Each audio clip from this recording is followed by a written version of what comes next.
Hello friend, welcome to our YouTube channel baby zone. और आज के इस वीडियो में मैं आप लोग को बताऊंगा 3 ऐसे मोस्ट इम्पॉर्टेंट पॉइंट्स जो अगर आपका बेबी छोटा है, न्यू बॉर्न बेबी है, तो आपको बिल्कुल केयरफुली सुनना चाहिए और इसे ज़रूर अप्लाई करना चाहिए।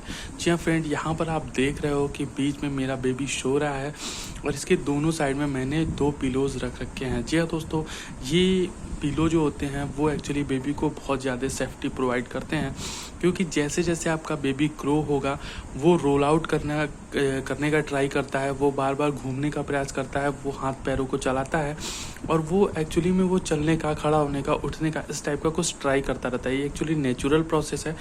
और दोस्तों होता क्या है कि जब भी बच्चे पे अगर हम किसी काम में बिज़ी हो गए और हम बच्चे को अगर ध्यान नहीं दे पाए, तो उस समय क्या होगा कि अगर बेबी रोल आउट करता है, घूमने का प्रयास करता है दाहिने या बाएं की तरफ, तो यहाँ पर दोस्तों जैसे यहाँ पे मेरे इस साइड में आप देख रहे हो कि बेड ख़त्म हो चुका है। तो अगर अब मैं यहाँ पे सोता है तो उस पर अगर ये देखिए दोस्तों, जैसे कि ये अंगड़ाई ले रहा है क्यूट सा बेबी, और ये ट्राई करेगा घूमने का। और इस तरह से दोस्तों होगा क्या, जैसे जैसे ग्रो होगा ना तो इसकी एक्टिविटी और ज़्यादा बढ़ती जाती है।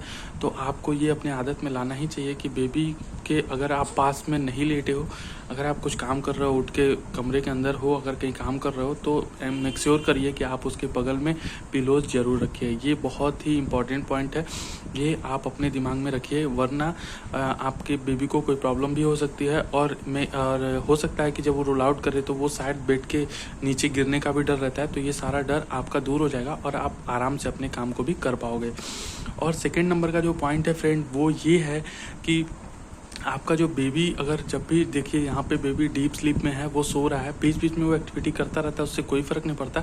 लेकिन दोस्तों यहाँ पर आप ध्यान रखिए कि आपके बेबी के बॉडी पे हमेशा कुछ ना कुछ कपड़ा होना ही चाहिए, उसके बॉडी के ऊपर कपड़ा होना चाहिए। क्योंकि अगर बेबी के बॉडी के ऊपर कपड़ा नहीं होता है तो वो वहाँ से काफ़ी ज़्यादा अनकंफर्टेबल फील करता है। क्योंकि एक्चुअली दोस्तों होता क्या है कि न्यू बॉर्न बेबी जब पेट में रहता है तो वो बिल्कुल कवर रहता है, तो उसके ऊपर कोई भी हवा या फिर कुछ भी इस टाइप की चीज़ें, एनवायरनमेंट इफेक्ट नहीं करता है। लेकिन जैसे ही वो माँ के पेट से बाहर आता है और वो एनवायरनमेंट में आता है, तो वहाँ पर उसे तमाम तरह की चीज़ों का सामना करना पड़ता है, जिसकी वजह से वो काफ़ी अनकंफर्टेबल हो जाता है। तो यहाँ पर आपको मेक श्योर करना चाहिए कि आपका बेबी हमेशा और हमेशा कपड़े में रहे, लेकिन कपड़ा बहुत ज़्यादा मोटा नहीं होना चाहिए। जैसे मैंने ये डाल रखा है तो बिल्कुल पतला सा कंबल है, और इस कंबल से सिर्फ और सिर्फ इसे बहुत गर्मी नहीं होगी और ना ही इसे सर्दी लगेगी। तो दोनों ही चीज़ें आप एक ऑन एवरेज बना के चलिए, उसको आपस में एक बढ़िया से तालमेल बैठाकर, जो भी आपको लगे कि बढ़िया कपड़ा बेबी के लिए होगा वो कपड़ा डालिए। ये कपड़े की क्वालिटी भी होना चाहिए, फैब्रिक अच्छा होना चाहिए, स्मूथ होना चाहिए, ये सारी चीज़ें आपको ध्यान रखना चाहिए। और दोस्तों अगला जो पॉइंट है वो ये है, एक्चुअली इसी का जो एक्सटेंडेड पॉइंट है वो ये है कि ये आप देख रहे होंगे कि मैंने बेबी का जो सर है ना उसको कवर नहीं किया हुआ है। जी हाँ दोस्तों, यहाँ पर डॉक्टर्स वगैरह सारे लोग ये प्रिस्क्राइब करते हैं कि बेबी का सर कभी भी कवर नहीं करना चाहिए सोते समय।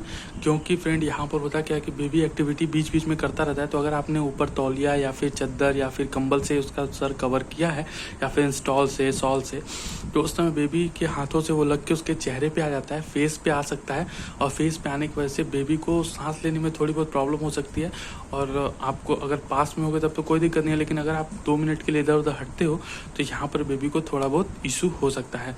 तो इसलिए मेक श्योर करिए कि आप उसके सर को कभी भी बिल्कुल ढकिए मत। अगर आपको लगे कि बहुत ज़्यादा सर्दी वगैरह हो रही है तो आप कैप पहना सकते हो, लेकिन किसी चीज़ से ढकने की कोशिश मत करिएगा।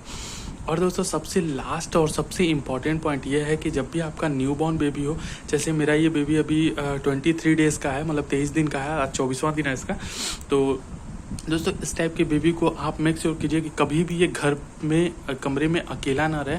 क्योंकि फ्रेंड अकेले रहने पे क्या होता है कि बेबी के अगर वो कमरे में अकेला रहता है तो उससे वो डरता है, सबसे पहली बात डर जाता है। और दूसरी बात यह है दोस्तों कि जो कीड़े मकोड़े होते हैं, चूहे होते हैं, इवन बिल्लियां होती हैं, अगर वो बेबी के पास आ जाती हैं तो वो उन्हें पंजा वंजा मार सकती हैं, जिससे बेबी को प्रॉब्लम हो सकती है। तो मेक श्योर करिए कि कभी भी आपका न्यूबॉर्न बेबी अकेला ना हो।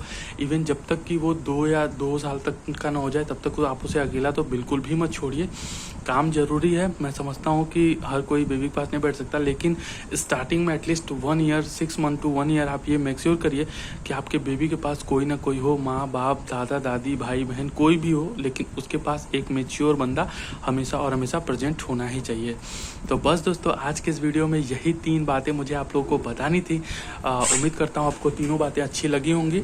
तो अगले वीडियो के लिए अगर आपको वीडियो अच्छी लगी हो तो प्लीज़ लाइक कर दीजिएगा इस वीडियो को, और इस क्यूट से बेबी के लिए इस चैनल को सब्सक्राइब भी कर दीजिएगा। और भी इस टाइप की वीडियोस आपको मिलती रहेंगी, तो मेक श्योर करिएगा कि आपने इस चैनल को सब्सक्राइब कर लिया है। और चलिए आपको एक बार बेबी दिखा देता हूँ। ये देखिए कितने आराम से सोया हुआ है, क्यूट सा बेबी, ये देखिए।